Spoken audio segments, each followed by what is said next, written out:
Transmitter device activated. Coordinates set for Earth 2. Hey everyone, welcome to the Earth 2 podcast, your weekly exploration of the DC Comics multiverse and the legacy of their Golden Age characters through the Silver and Bronze Ages of comics. I'm Chuck Loredens. I'm Paul Ken. I'm Kenny Smith. I'm Steve Higgins. And I'm Peter Watson. Thank you for joining us. This week we're doing a story from Detective Comics 1027, published on the 15th September 2020. Now this is one of these big anniversary specials, and funnily enough it features a ton of amazingly talented people on it, because it's oversized, lots of short stories in it. Everyone's celebrating the anniversary of Detective Comics 27, the first appearance of the Batman. So in this comic, there are stories from Pete Tomasi and Brad Walker, Brian Bendis and David Marquez, Matt Fraction and Chip Zdarsky, Greg Rucka and Eduardo Rizzo, James Tynion and Riley Rosmo, Kelly Sudikonik and John Romita Jr., Marv Wolfman and Emanuela Lapicino, Tom King and Walt Simonson, Scott Snyder and Ivan Reis, Dan Jurgens and Kevin C. Nolan, Mariko Tamaki and Dan Mora. But the story I'll be doing today is by Grant Morrison and Chris Burnham, and it's called Detective 26. Now, the last few weeks in the podcast, we've done the introduction of the Freedom Fighters in their own series, and their main antagonist, of course, was the Silver Ghost. And in my research, I discovered another Silver Ghost, created by Grant Morrison and Chris Burnham for this very issue. And I pitched it to David, saying, look, it's a Grant Morrison story featuring another Silver Ghost. We could do that on the podcast.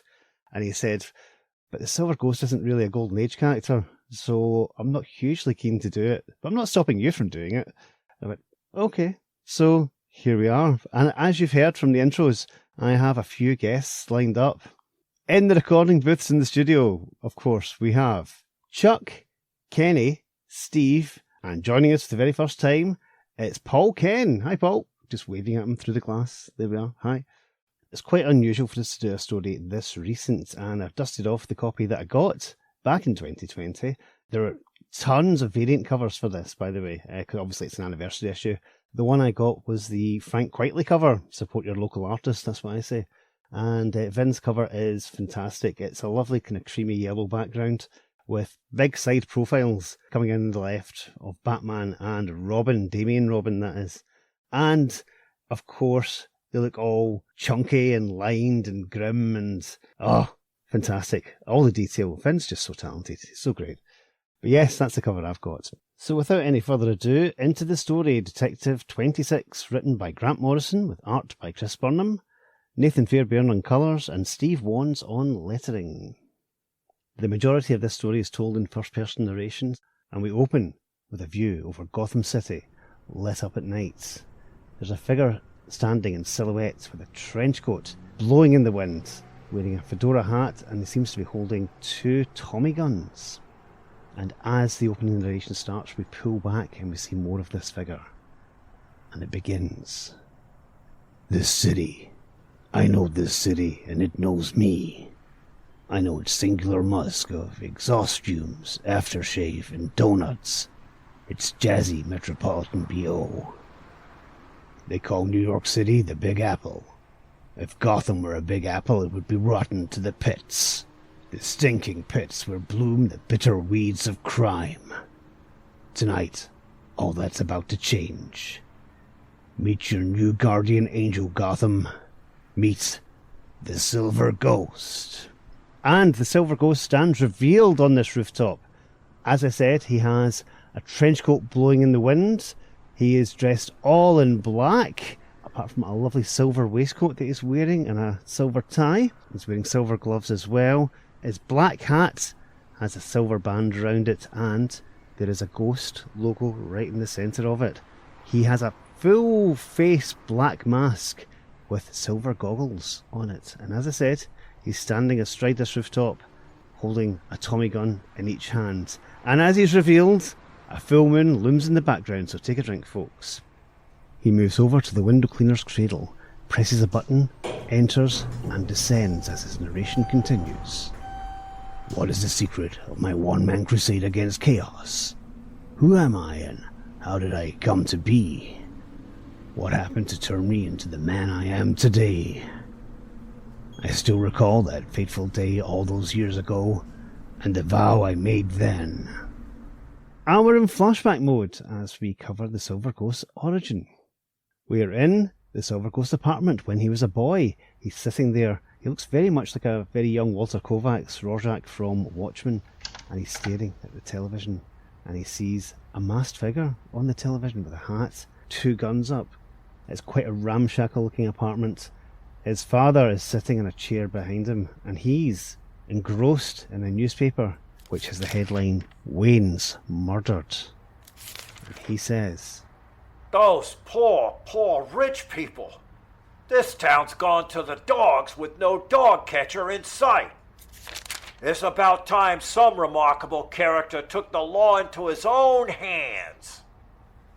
I never forgot my father's words that day, and even considered calling myself dog catcher until a better idea came along. We move forward in time slightly. We see a teenage-looking Silver Ghost, this time looking even more like Rorschach because he's a brown trench coat on and a brown hat, and he's walking down some grimy, crime-filled streets with some hideous-looking characters in them. His narration continues. Dad died a few years later. Blind drunk, he confused a liter of white spirit for a vintage Speyside malt. Mom still lives nearby with my sis in Bloodhaven, but we don't keep in touch. They never could understand my burning desire to abandon higher education in favour of a hard-boiled crime-fighting career. He moves into a packed bar, and among the patrons we see a couple of familiar-looking characters. Trouble is, tough Private Dicks and Feds back from the front are a dime a dozen in this town. Just ask heartmen like Slam Bradley and Steve Carson. And indeed, we see Slam Bradley and Steve Carson at the bar, smiling and enjoying their pints. The barman turns to look at another patron who's listening to some sports results on a pocket watch radio. Red Sox hammer Gotham Knights as baseball beats football. How could I ever get noticed when I was just detective number 26 in Flatfoot's Bar and Grill? He leaves Seamus Flatfoot's bar. I needed something special. Something to set me apart. He comes to a stunning realization at the set of traffic lights. That's it! It was time. Time to make the journey from P.I. to Mystery Man. Our flashback takes us to an imagined rooftop scene where no fewer than 11 costumed crime fighters are standing, poised with their guns, masks, hats, some even have swords, and they're all peering in a window where it seems like a small child is being held hostage by one man with a crowbar and another man who actually looks quite like the Sandman from Marvel Comics, holding a knife. They'd first appeared in the last few years, these self-appointed masked vigilantes with death-dealing twin automatics, gas pistols, grappling hooks, and romantic code names. They brought showbiz flair and a reckless disregard for the rules to the dreary business of law enforcement. They were the future. A thrilling future I knew I had to be part of. And we get a close-up of a mood board that the Silver Ghost has put together. On it we see a photo of the DC character The Whip, standing with his arm round a barrel, whip in hand, smiling away at the camera cheesily. What appears to be Sherlock Holmes, a cutout of D'Artagnan. There's also a logo for Bat Whiskey, which is a bald-headed man, but with a big giant bat cape. There is a Leonardo da Vinci-style bat glider diagram. There's a close-up of a belt with lots of pouches on it. He obviously is on the right track. As he looks at this mood board, he thinks, I could see hats were essential, along with masks, scarves, or some other identity-concealing covering. Memorable names had colours in them, like the Scarlet Pimpernel or the Crimson Avenger, I reasoned. And so was born the Terror of the Night, the Argent Avenger of the alleyways. When he puts on the final touches of his costume, the gloves go on, adjusts the goggles, and touches the brim of his hat. Felony beware, the Silver Ghost is here. And we move to what appears to be the Silver Ghost's lair. It's a room that seems to have lots of files in it. There's an old jalopy, a motorcycle with sidecar. There's a couple of Tommy guns in the walls, lots of books lying around, some very basic scientific equipment, including a microscope and a conical flask. And as he passes this, Silver Ghost thinks. I had the look, the name, the beginnings of a top-notch crime lab, and a second-hand roadster I planned to drive until I could afford to hire a real Rolls-Royce and chauffeur. More to the point, I had my first case, the savage murder of chemical mogul Old Lambert. The action moves to the old chemical works. The Silver Ghost makes his way in. I expected I'd soon attract my very own gallery of fiends, monsters with names like Splitface, Gunface, Giant Lizard Face, and Doctor Face. I was ready to strike. We're fully inside the chemical works now. We can see a man who's bound in a chair. There is a glass cone descending above him to ensnare him in it. Everyone knows, even the toughest criminals are afraid of ghosts. Someone ought to do something, my dad had said, slurring his words in that way I'll always remember. If the Silver Ghost doesn't tackle the scourge of crime in Gotham, who will? Who will? But at that very moment, smashing through the skylights, leaping through a cascade of broken glass is none other than the Batman. The original, you might say. Batman with the purple gloves on takes a wrench in his hand and smashes the glass cone that was descending upon the hostage. A fat man in a green checked waistcoat comes in, gun drawn. Shocked at this, sees Batman and says, What the? Silver Ghost looks on, dejected, from the side as he sees the Batman smash this thug's head into the ground. In the background, a fat bald man with a knife is approaching the hostage who's now freed. We see the reflection in the Silver Ghost goggles of Batman grabbing the wrist of the attacker. He then swings round and kicks him right in the face, knocking him over the railing above a vat of boiling acid. The fat bald man flies back into the bubbling acid. He looks in agonising pain. The Batman stands above the railing, looks down and says, A fitting end for his kind. Silver Ghost falls to his knees, drops his Tommy guns and puts his hand up to his head. Guess that answers my question, he thinks. And in the background, we see all the images from his crime-fighting mood board. He returns back to his own apartment, hangs up his trench coat, goggles and hat in the closet. I know this city, and it knows me. It's true that familiarity breeds contempt. Shove it, Gotham, he says as he rips all the images off his mood board. He moves to the window to close the curtains. That's the last time I ever make a vow. And as the curtains close, we see the reflection in the window of the bat signal in the sky.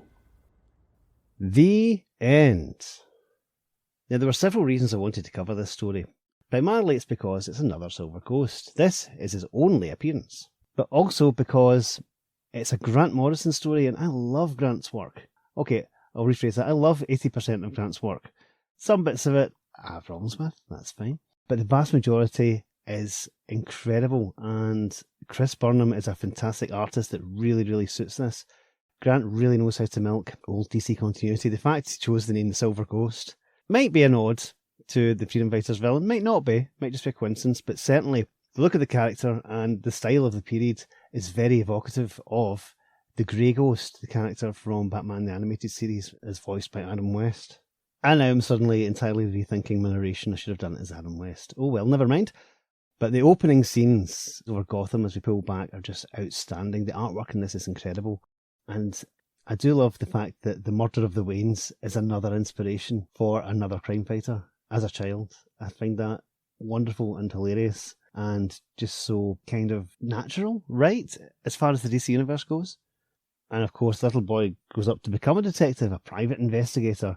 And the scene in the alleyway is fantastic as he walks down that, because you have a guy with like strange hair kind of like round his head. It's like he's got a bit on top, then it's bald, and it's hair across his forehead. It's almost like he's got stripes across him. Hair right round his head where his moustache is, and then bare, and then like hair at the bottom of the chin. And he's talking to a guy who looks a bit like a monkey with a streak of white in his hair. There's another guy whose head's all boils, who actually looks a bit like the internet troll meme. There's a few ladies of the night there, one of whom appears to be very, very pregnant in her leather bra and skirt. The scene in Seamus Flatfoot's bar is fantastic, because obviously Slam Bradley's quite well known in DC continuity. I think he was the main character in the Gotham City Year One storyline that was out recently, but he's been a mainstay of detective stories. Slam Bradley is a PI from the Golden Age, but he has turned up several times, and we have got plans to do a Slam Bradley story later on in the podcast, once we figure out when that's going to be scheduled for. Might be some time away, but yes, we definitely will be doing a Slam Bradley. But also there is Steve Carson. Now, Steve Carson was an FBI agent who first appeared in New Comics issue 2, and that was cover dated January 1936. That's how long ago that was. Now, New Comics is a strange title because it was New Comics up until issue 11, and then from issue 12 it became New Adventure Comics. Can you see where this is going? And then from issue 32 it became Adventure Comics, and basically his series ran pretty much from issue 2 all the way through to issue 70, which came out at the tail end of 1941. So yes, so for about 5 years, Steve Carson was a regular lawman in the pages of DC Comics. And again, no one talks about Steve Carson. No one even knows he exists. But no, Grant dug deep and gave us a lovely little Easter egg, which is a lot of fun. This takes us to the amazing rooftop scene with all of those masked crime fighters and vigilantes looking to rescue that boy that's being held hostage. Now, one of them on the far left is obviously the Crimson Avenger. There's one poised who looks very much like the Green Hornet, obviously not a DC character. There's someone else, as I said, there's like a Cavalier style character. They're mostly guns and masks. The one at the back could be the Clock, another Golden Age character. Again, these aren't officially who these people are, it's just kind of like who they look like. The one beside the Crimson Avenger is in a purple suit. He has a kind of almost like a hockey style mask over him. It's like a front face mask. It's blue, but it seems to have white slits for eyes angled up the way, and it almost looks like two corporal stripes going across it. There's one further back who seems to have a mask that looks like an iron jaw underneath his big black fedora and his holsters. Again, they're all wearing trench coats or suits. There's one at the front who's wearing like a tunic with a black cape on, domino masks. The one at the side seems to be wearing almost like a World War I style helmet, and it seems to be holding a Luger. Someone else on a rooftop seems to have a green mask, but with one big eye on it.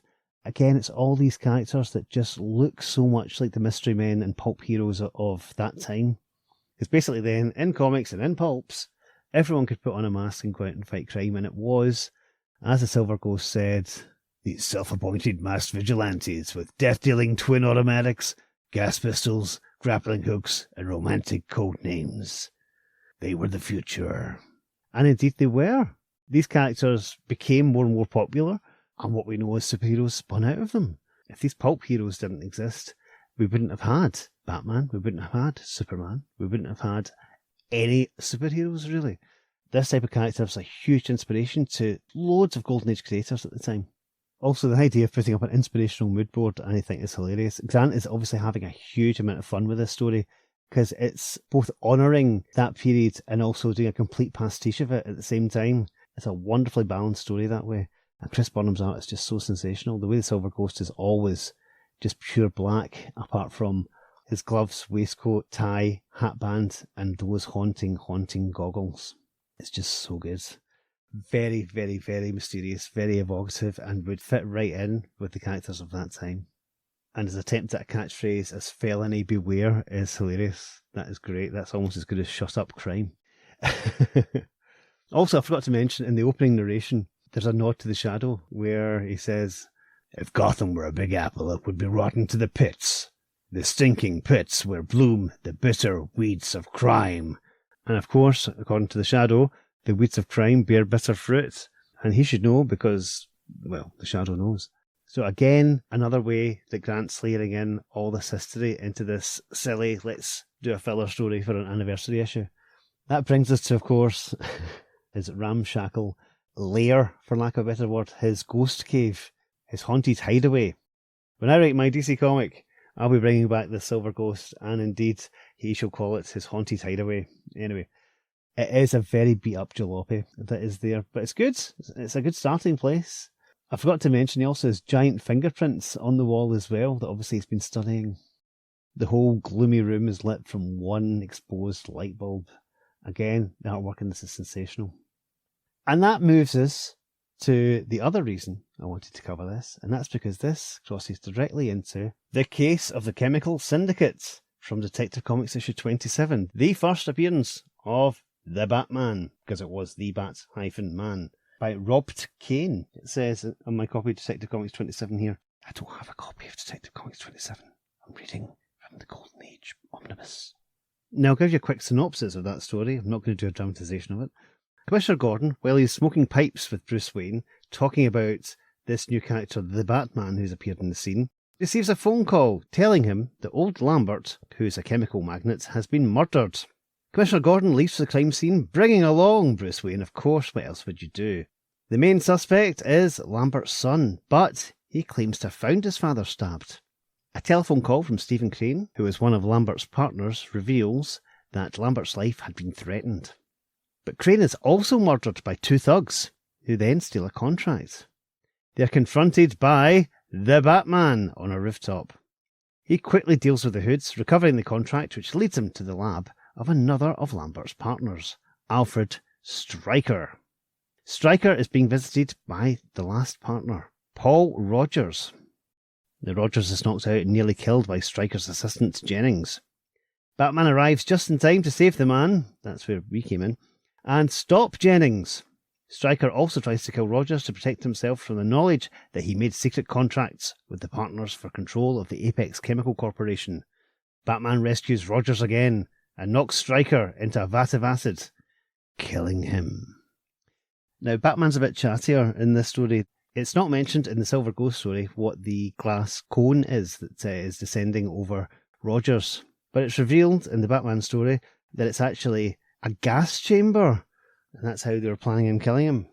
And in that story, Batman indeed does take a wrench to smash it.